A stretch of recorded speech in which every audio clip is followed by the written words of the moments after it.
केबाट खड्ग प्रसाद ओली होइन, केपी ओली भनेको कीर्ति प्रसाद ओली हो भनेर भन्ने बेला आएको छ। मलाई दुःख लागेको छ, तर भन्नुपर्ने अवस्था आएको छ। खबरदार, प्रधानमन्त्री केपी शर्मा ओलीसँग हजार असहमति छन्, तर मेरो प्रधानमन्त्री हाम्रो प्रधानमन्त्री हो। हाम्रो प्रधानमन्त्रीको बारेमा लेख्ने, खबरदार भनेर लेख्ने हामी हो। मलाई क्षमा गर्नु राष्ट्रपतिजी, दुःख लागेको छ। यो पटक्कै भन्ने मन होइन। बडो सम्मानका साथ तपाईको नाम लिने इच्छा हो, तर तपाईको हरकतले हामी भन्न बाध्य भएका छौं तपाई हाम्रो राष्ट्रपति होइन, तपाई केपी ओलीको एउटा गुटपति हो। नेपाल कम्युनिस्ट पार्टीले जनताको मतको अपमान गर्यो, अपमानको बदला लिएर छाड्छौं भन्ने हो हामीले, हिसाब किताब गरेर छाड्छौं भन्ने हो हामीले। ती सारा कुरालाई अदालतले खारेज गरिदिन्छ र अदालतले न्याय गर्छ, अदालतले विवेक पुर्याउँछ, संविधानको पक्षमा उभिन्छ र त्यही निर्णयबाट संविधान सच्चिने काम हुन्छ। प्रधानमन्त्रीले 17-18 घण्टा काम गर्नुभयो, म्याराथन मिटिङ गर्नुभयो, तर एक पटक तपाई र मेरा बारेमा, नागरिकको बारेमा चिन्ता गर्नु भएन। 9 महिना सिंहदरबार टेक्नु भएन। प्रधानमन्त्रीको अगाडि कालो लुगा लाएर उभिन पाइन्न। राजा ज्ञानेन्द्रको अगाडि उभिएर आएको हामी। मलाई क्षमा गर्नु राष्ट्रपतिजी, दुःख लागेको छ। यो पटक्कै भन्ने मन होइन। बडो सम्मानका साथ तपाईको नाम लिने इच्छा हो, तर तपाईको हरकतले हामी भन्न बाध्य भएका छौं तपाई हाम्रो राष्ट्रपति होइन, तपाई केपी ओलीको एउटा गुटपति हो। राष्ट्रपतिको शीतल निवासबाट षड्यन्त्रको गन्ध आउँदैछ। लगायत नगर कार्य समितिका साथीहरू, उपस्थित दाजुभाइ दिदीबहिनीहरू सबैलाई मेरो हार्दिक जय नेपाल। म क्षमा चाहन्छु, म आज ललितपुरको कार्यक्रम, मेरो पूर्व निर्धारित कार्यक्रम थियो। ललितपुर भन्न साथ जाउला खेल याद आउँछ। म गएको चाहिँ गोटी खेल ठ्याक्कै यहाँ अहिले घडी हेरेर 3 घण्टा 10 मिनटमा यहाँ आइपुग्दो रहेछ। त्यसैले बिहान गएर कार्यक्रम गएर केही साथीहरू प्रवेश गराएर केही कुरा राखेर दौडेर यहाँ आइपुग्दै गर्दाखेरि पनि अलिकति ढिलो आइपुगे। म यसको लागि क्षमा माग्न चाहन्छु। बुढानीलकण्ठ नगरपालिकाको नेपाली कांग्रेसमा आबद्ध प्रत्येक साथीलाई थाहा छ आजको यो कार्यक्रम, यसको विरोध कार्यक्रम एउटा महत्त्व छँदैछ, तर हाम्रो संगठनकै लागि पनि यो कार्यक्रमको असाध्यै ठूलो महत्त्व छ। आज हामी जसरी नगर कार्य समितिको मञ्चमा एक ठाउँमा जम्मा भएका छौं, यसैले हाम्रो संगठनको ताकत बुढानीलकण्ठ नगरपालिका भित्र, क्षेत्र नम्बर 4 भित्र कति बढेर जान्छ भन्ने कुराको एउटा सुखद संकेत हामीलाई दिएको छ। आजको यो कार्यक्रम यो अवस्थामा सम्पन्न हुने कामका निम्ति म नेपाली कांग्रेस क्षेत्र नम्बर 4 का क्षेत्रीय सभापति, 5 का क्षेत्रीय सभापति, प्रदेशका मान्यजीहरू, प्रदेश कमिटिका साथीहरू, नगर कमिटिका सभापति गणेश कोइराला लगायत अरु केही साथीहरू हुनुहुन्छ मलाई थाहा छ जसले असाध्यै मेहनत गर्नुभएको छ।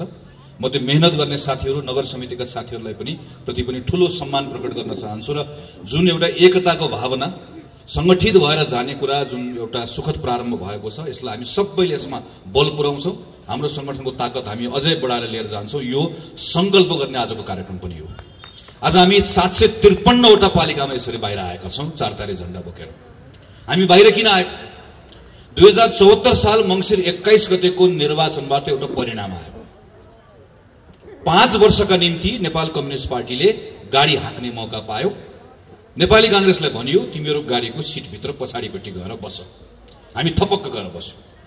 नेकपाले के भन्यो, 5 वर्षको लागि गाडी हाँक्ने सिटमा, चालकको सिटमा प्रधानमन्त्री केपी ओली बस्नुहुन्छ। हामीले भन्यौं यो तिम्रो कुरा जसलाई राख। 5 वर्ष छ, गाडी हाँक्न पाएका छौं, पछाडि बस्छौं, अनावश्यक हल्ला गर्दैनौं, दायाँ बायाँ गर्यो भने खबरदार भन्छौं, तर 5 वर्ष थपक्कसँग बस्छौं, गाडी तिमीले चलाऊ, गन्तव्यमा पुर्याऊ भनेर भन्यौं। बीचबीचमा कहिले दायाँ कहिले बायाँ, कहिले यता कहिले उता गर्दै गर्दा खबरदार गर्यौं, सच्याउनका निम्ति दबाब दियौं, हल्ला पनि गर्यौं, तर भत्काउने बिगार्ने काम गरेन। गाडीको चालकले के गर्यो, अस्ति केही महिना अगाडि हामीलाई भन्यो एकछिन गाडी रोक्छु, तपाईहरु खाना खानुस्, एकैछिन रोक्छु भनेर भनेको, खाना हामीलाई पठाएर फर्केर आउँदै गर्दा हेरेको गाडी नै भिरबाट झार्दियो, गाडी नै बाँकी छैन। गाडी किन झारेको भनेर भनेको, मसँग धेरै न्यु खोजी ढाल्ने भनेर भन्छ। तपाईले गाडी यसरी झार्न पाउनुहुन्छ भनेर सोधेको, उसले के भन्छ हामीलाई, गाडी झार्न पाइँदैन भनेर कहाँ लेखेको छ? गाडी झार्न पाइँदैन भनेर लेखेकोले गर्दा गाडी चलाउने जिम्मा पाएकोले गाडी नै भिरबाट ढाल्यो, गाडी नै छैन। अब त्यही कुरा खोज्न हामीहरू आज सडकमा आएको। जसरी गाडी चलाउने जिम्मा लिएकोले गाडी भिरबाट धकेल्न पाउँदैन, त्यसो धकेल्यो भने आफ्नो अधिकारमा नभएको काम गर्यो भनेर हामीले भन्छौं। त्यसैले प्रधानमन्त्रीले गर्नुभएको यो कामलाई अघि प्रेमबहादुर दाइले भनिसक्नुभयो किन असंवैधानिक हो भनेर। त्यो भन्दा अगाडि म के भन्छु भने असंवैधानिक भन्दा अगाडि अनधिकृत हो।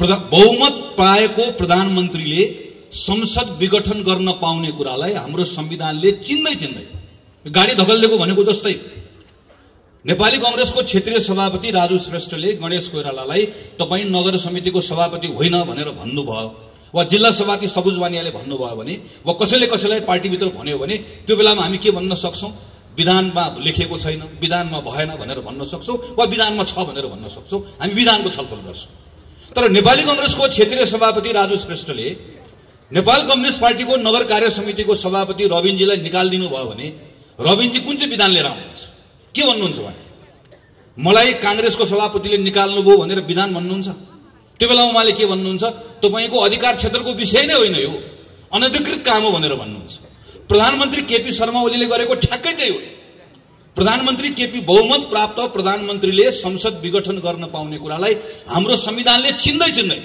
त्यो अधिकार दिएकै छैन संविधानमा लेखेको छ कि छैन संविधान सभामा तपाईले जिम्मा दिएर पठाएर आएको सदस्य दुईटै संविधान सभामा काम गरेर आएको अझ संयोगले दोस्रो संविधान सभाभित्र मस्यौदा समितिमा काम गरेर आएको एउटा छलफलमा भाग लिएको छ र प्रत्येक छलफलमा भाग लिएको कुरालाई टिपोट गरेर राखेको छ संसदभित्र त्यहाँभित्र संविधान सभाभित्र भएको छलफलको एउटा रेकर्ड संविधान सभामा पनि छ नसाको सुरमा छलफल गरेको होइन सुझबुझ राखेर छलफल गरेको देशको लागि गरेको 47 सालको संविधानमा लेखिएको थियो धारा 53 मा बकाइदासँग प्रधानमन्त्रीले चाहेको बेलामा संसद विघटन गर्न पाउँछ हामीले गर्यौं सही गर्यौं गलत गर्यौं तर संविधानमा लेखेको थियो त्यो लेखेको कुरालाई प्रयोग गर्यौं मनमोहन अधिकारीले सूर्यबहादुर थापाले शेरबहादुर देउवाले पालै पिलो त्यही धारा टेकेर संसद विघटन गर्ने सिफारिस गर्नुभयो एउटा अनुभव गर्यौं त्यो अनुभवबाट एउटा निष्कर्षमा पुग्यौं नेपालमा संसदीय व्यवस्था चलाउनका निम्ति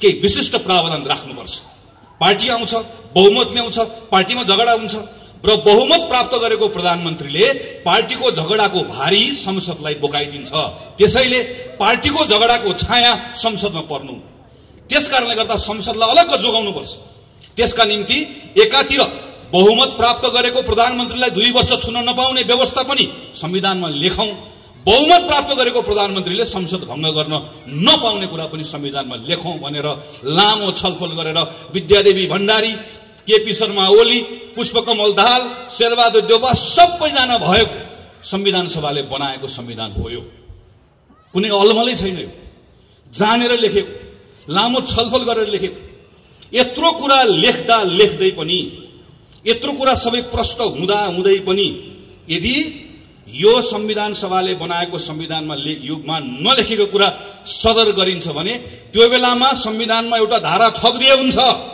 र धारामा प्रष्ट लेख्दै हुन्छ प्रधानमन्त्री सनक्क सन्केको बेलामा रिस उठेको बेलामा संसद भंग गर्न पाइनेछ भनेर बगैँचा लेख्दै हुन्छ भएको त्यति मात्रै यो अहिले संसद भंग भएको प्रधानमन्त्री सन्किएर मात्र यो भन्दा दायाँ बायाँ अरु केही पनि छैन नपत्ता हेर्नुस् प्रधानमन्त्रीले राष्ट्रपतिलाई दिनुभएको पत्र एकपल्ट पल्टाएर हेर्नुस् के लेख्नु भएको छ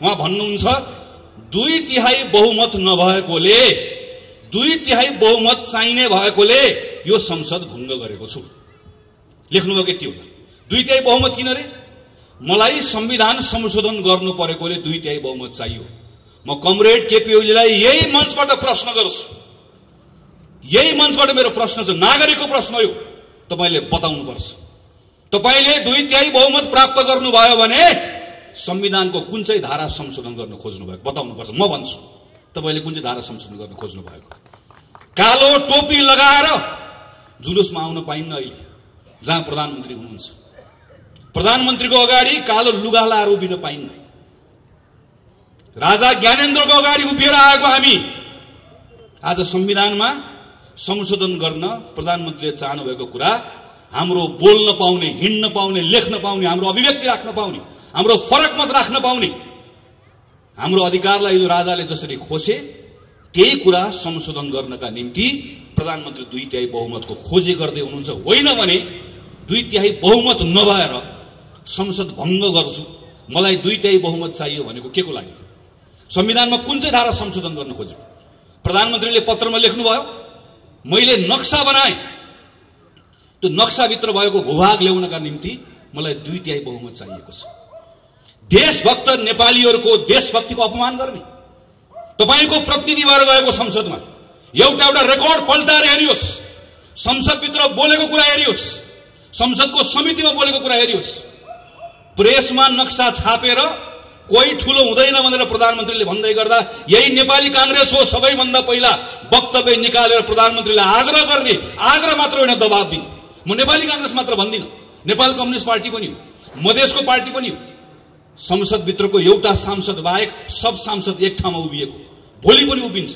सिङ्गो संसदले पारित गरेको होइन यो नक्सा, सिङ्गो संसदले प्रधानमन्त्रीलाई आड भरोसा दिएको होइन हाम्रो भूमि फिर्ता ल्याउनलाई। संसदको अपमान गर्ने अनि अहिले आएर झुट कुरा लेख्ने, झुट कुरा बोल्ने। सरकारको कामको दुष्प्रचार रोक्नका लागि मलाई 2/3 चाहियो। कसले गरे दुष्प्रचार? सरकारको काममा प्रश्न कसले उठायो? सञ्चार माध्यमको साथीहरू हुनुहुन्छ यहाँ, माया नगर्नुस्, लेख्नुस्, बोल्नुस्, भन्नुस्, लेखिराख्नु भएको अझै लेख्नुस्। म तपाईहरुलाई पनि आग्रह गर्न चाहन्छु, प्रधानमन्त्रीको संकेत को तर्फ हो? तपाईको कलमको नीव भाँच्न चाहनुहुन्छ, तपाईको क्यामेराको लेन्स भत्काउन चाहनुहुन्छ, तपाईले बोल्दै गरेको ओठमा ताला ठोक्न चाहनुहुन्छ, तपाई र मैले चाल्दै गरेको कदमलाई रोक्न चाहनुहुन्छ। होइन भने के को लागि? संसदमा अहिले विचाराधीन भएको विधेयकलाई एकपटक पल्टाएर हेरौं, सरकारको नियत थाहा हुन्छ। मैले कोभिडमा काम गर्न सकिन, मलाई 2/3 बहुमत चाहियो। लाज पनि लजाउँछ प्रधानमन्त्रीजी। 40 अरब रुपियाँ लाग्छ यो चुनावमा, मसँग सुका पनि छैन, मोहर पनि छैन, मेरो खुत्रुके खाली छ भनेर तपाई र मलाई खोप लगाउनको लागि प्रधानमन्त्री र मन्त्री माग्ने जस्तो खुत्रुके बोकेर माग्ने, सूचना निकाल्ने, अनि 40 अरब लाग्ने चुनावको भारी हामीलाई बोकाउने, अनि उल्टो पत्रमा के लेख्ने कि मलाई कोभिडमा काम गर्नका निम्ति 2/3 बहुमत चाहियो भनेर लेख्ने। यस्तो निर्लज्जताको पराकाष्ठा हो। त्यसैले प्रधानमन्त्रीले यो बेलामा अनाधिकृत, असंवैधानिक मात्र होइन, चरम अराजनीतिक काम पनि हो। देश कुन अवस्थामा छ? हाम्रो अवस्था के हो? अहिले 101 शक्ति राष्ट्रहरू समेत हल्लिएको बेला छ। अमेरिकाको नयाँ राष्ट्रपति निर्वाचित भएर आउँदै गरेको राष्ट्रपति के भन्छ? म 1 महिनाभित्रमा यति करोडलाई म खोप दिन्छु भनेर भन्छ। सिङ्गो संसारमा निर्वाचनबाट आएका मानिसहरू आफ्नो नागरिकको जनस्वास्थ्यको विषयमा के गर्ने, रोजगारी गुमाएका छन् कसरी पुनर्स्थापित गर्ने, कसरी किसानलाई, मजदुरलाई, सारा मान्छे सबतिर छटपट्टि भइरहेको बेलामा नागरिकलाई कसरी मद्दत गर्ने भन्ने भइरहेको बेलामा हाम्रो प्रधानमन्त्री हिजो संसद चलिरहेको बेलामा संसद रोकेर अर्काको पार्टी फुटाएर संसद अपहरण गर्ने प्रयास गर्नुहुन्छ।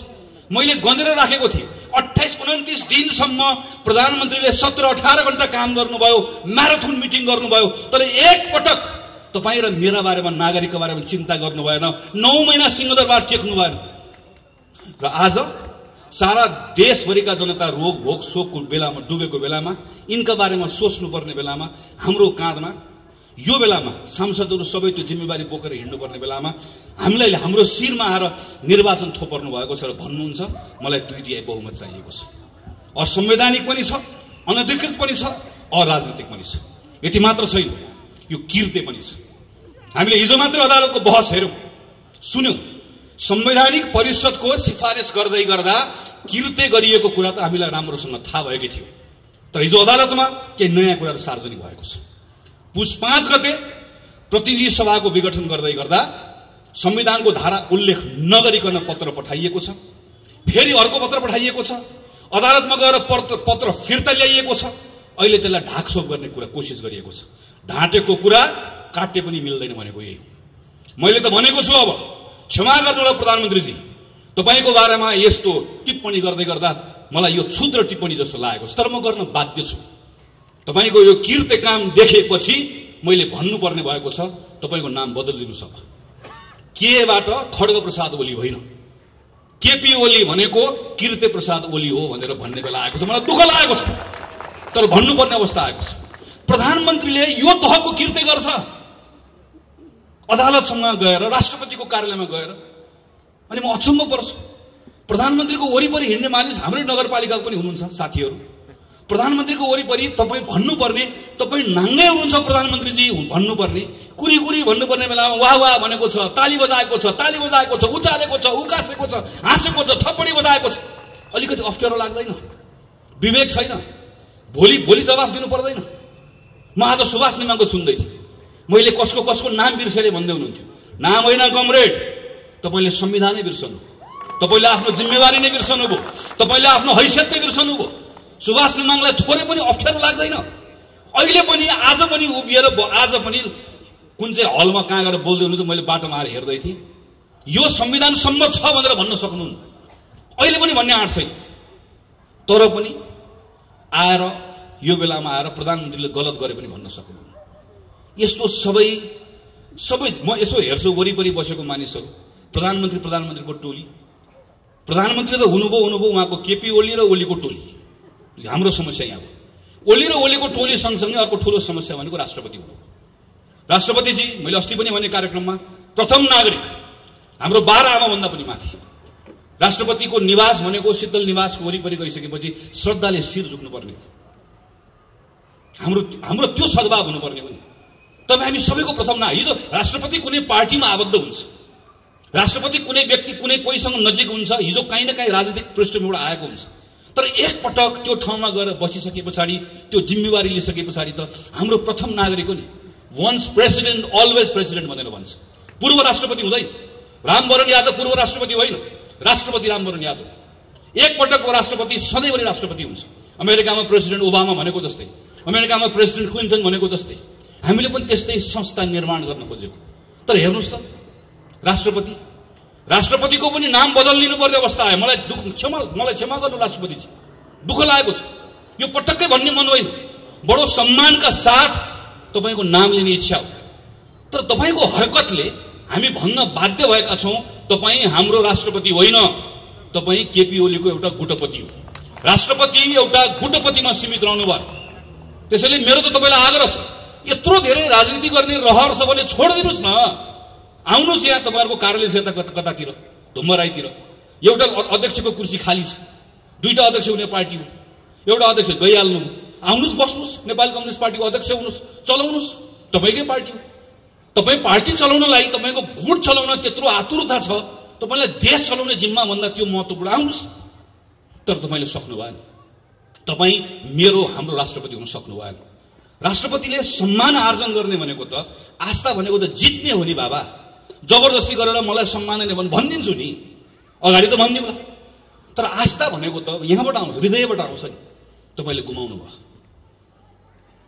जसरी प्रधानमन्त्री केपी शर्मा ओली र उहाँको टोली, यसको सबैभन्दा ठुलो यो संवैधानिक अपराधको, यसको कुको सबैभन्दा ठुलो यसको जिम्मेवार हो, यसको साझेदार राष्ट्रपति हो। यो परिस्थिति निर्माण गर्नेमा अर्को ठुलो जिम्मेवारी उहाँले बोक्नै पर्छ। त्यो जिम्मेवारी बोक्ने भनेको नेपाल कम्युनिस्ट पार्टीको अर्को टोली हो। मैले आजभोलि उहाँहरूलाई के भन्ने गरेँ, नेपाल कम्युनिस्ट पार्टी कोष्टमा हामी यहाँ छौँ। उहाँहरूलाई त्यसो गरी चिन्न सजिलो हुन्छ। कसरी चिन्ने नभए नेपाल कम्युनिस्ट पार्टी हामी यहाँ छौँ भनेपछि थाहा हुन्छ हामीलाई।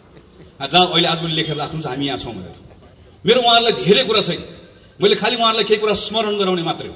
भेटेर स्मरण गराउने मन छ, दिनहरू मितिहरू स्मरण गराउने मन छ। हामीले संसदमा लडेको बेलामा तपाईँहरू कहाँ हुनुहुन्थ्यो?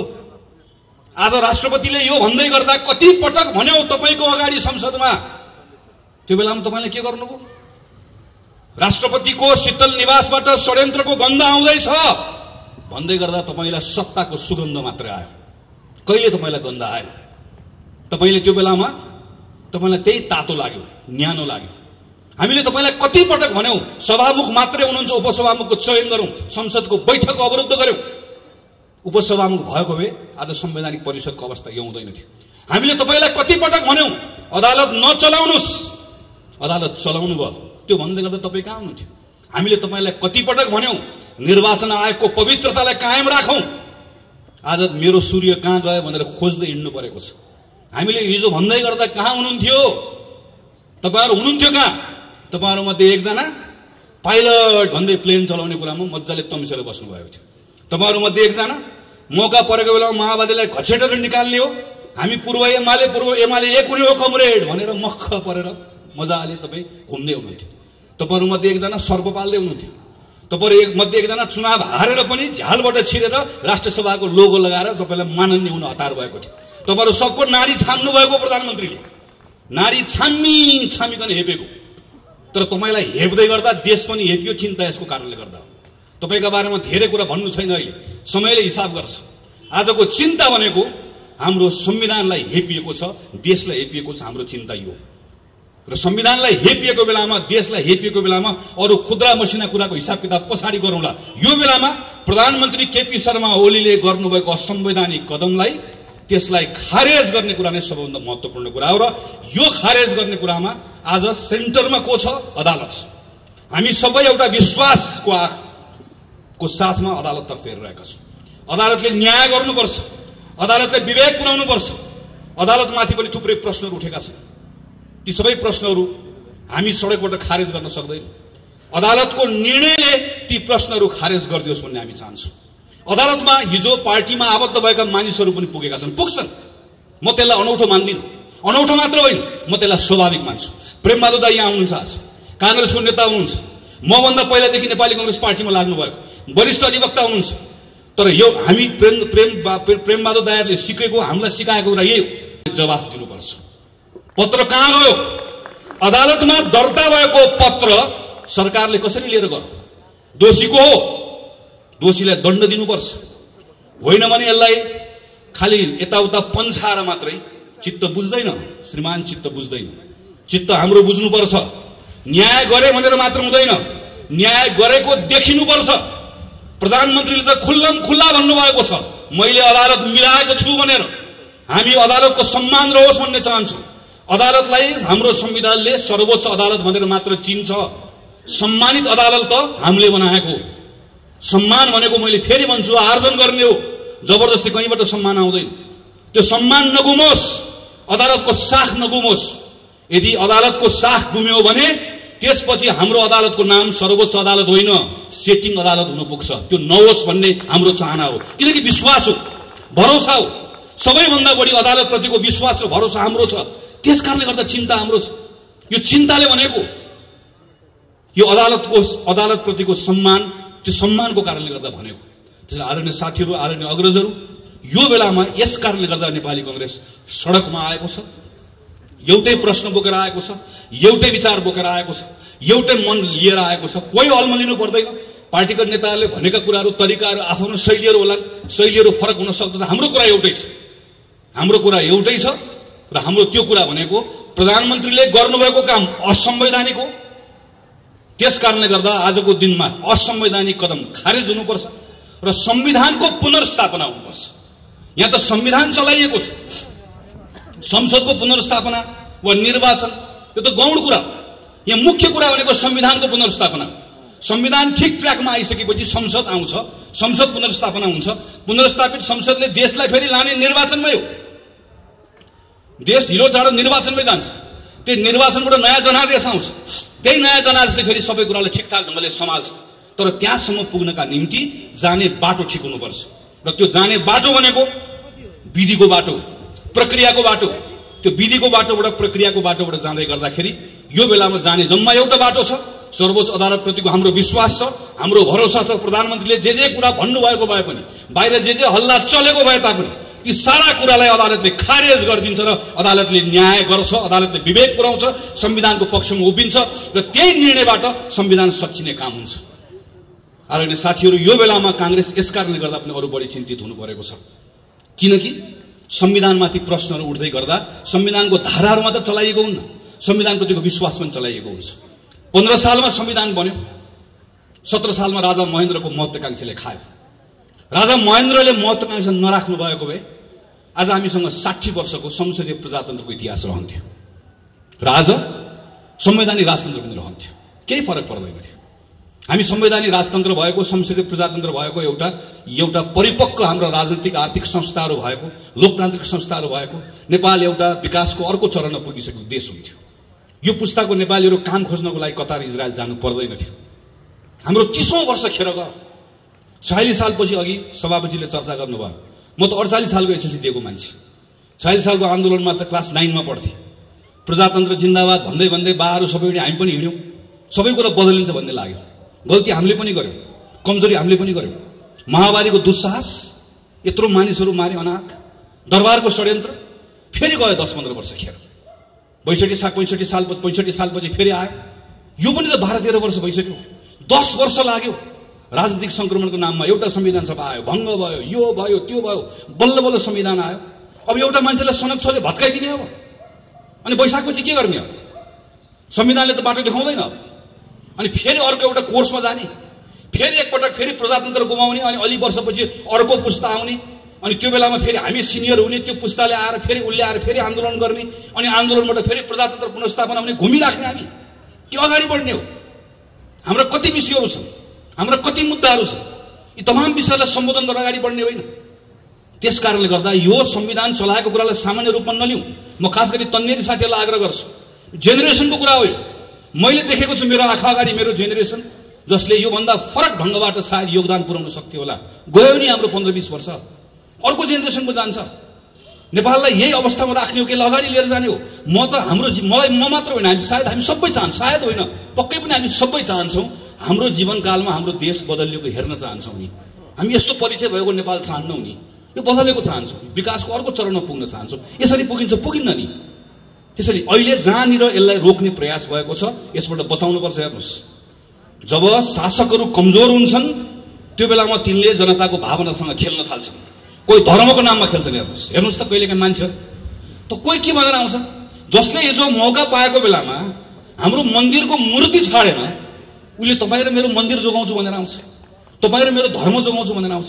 हाम्रो धर्म यति कमजोर छ, अनि हामीलाई कहिलेकाहीँ लाग्छ हो हाम्रो बा खतरामा पऱ्यो यसले जोगाइदिन्छ कि, हामीलाई लाग्छ कहिले हाम्रो जात जोगाउँछु भनेर आउँछ, अनि अर्को को आउँछ कहिले देश जोगाउँछु भनेर आउँछ।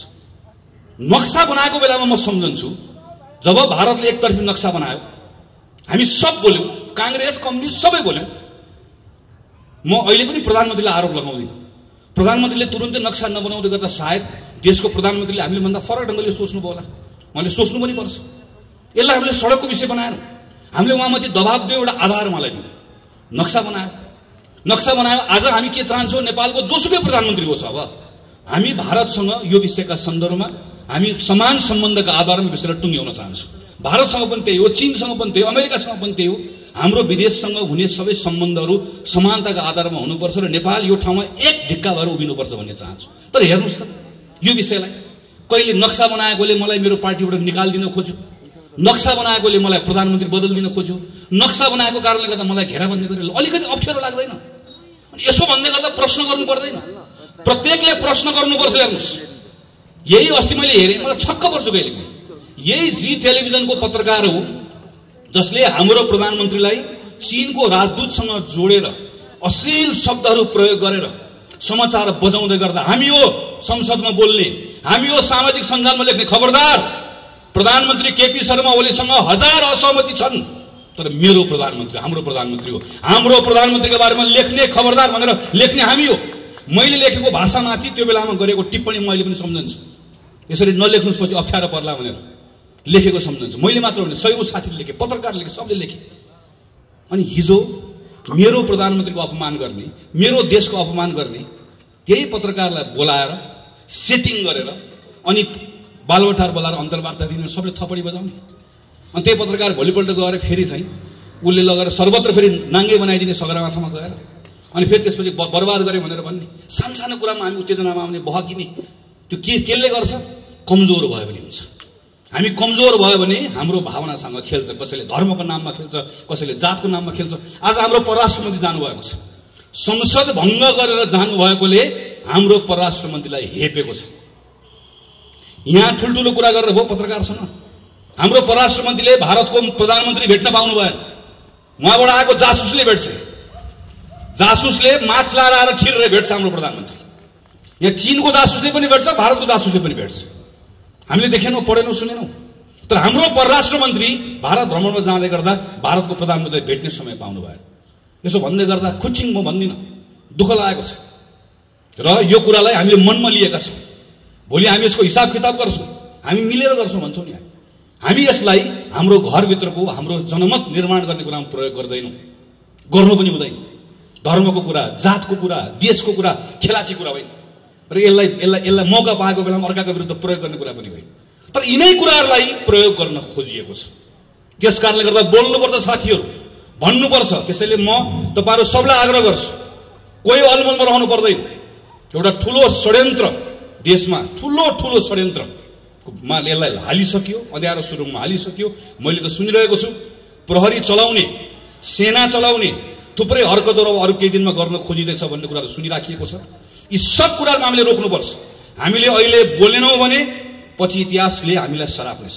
हामी अहिले बोल्यौं, एक ठाउँमा आयौं, एक ढिक्का भएर बोल्यौं, ठीक ढंगले उभियौं भने छोड्दिनुस्, चुनाव आफै हुन्छ। चुनावमा परिणाम हाम्रो पक्षमा आफै। जनता विवेकी छन् नि, उनले हेरिहाल्छन् नि, उनले मूल्याङ्कन गरिहाल्छन् नि। यो बेलामा नेपाली कांग्रेसले आफ्नो धर्म निर्वाह गरिरहेको थियो, कर्तव्य पूरा गरिरहेको थियो भनेर भन्यो भने जनता समय आएको बेलामा हामीसँग आउँछन्, उभिन्छन्। हाम्रो कर्तव्य यो बेलामा त्यसकारणले गर्दा गाउँमा जाने, टोलमा जाने, सबैतिर जाने गरेर गएर बताउने मात्र होइन, भरोसा पनि दिने। कांग्रेस रुने होइन, कांग्रेसले बेलामा ढाडस दिने हो, भरोसा दिने हो। जनताको बीचमा प्रधानमन्त्रीले असंवैधानिक कदम चाल्नु भएको छ, तर हामी सच्याएर छाड्छौं भनेर भन्ने हो। प्रधानमन्त्रीले देशलाई अँध्यारो सुरुङतर्फ धकेल्न खोज्दै हुनुहुन्छ, तर हामी रोकेर छाड्छौं भन्ने हो। प्रधानमन्त्री र नेपाल कम्युनिस्ट पार्टीले जनताको मतको अपमान गर्यो, अपमानको बदला लिएर छाड्छौं भन्ने हो। हामीले हिसाब किताब गरेर छाड्छौं भन्ने हो। हामीले त्यो आड दिने हो, त्यो भरोसा दिने हो। कांग्रेसको साथीहरूले एउटा ताकत आफूमा पनि राख्ने हो, जनतालाई पनि एउटा आड भरोसा दिने हो। यो काममा तपाईहरु सबै लागिराख्नु भएको छ। थप लाग्नुहुन्छ भने विश्वासको साथमा आज नगर कार्य समिति यत्रो भव्य कार्यक्रम गर्यो। यहाँहरु सबैलाई हार्दिक धन्यवाद दिँदै मेरो आफ्नो कुरा टुङ्ग्याउँछु। धन्यवाद, नमस्कार, जय नेपाल।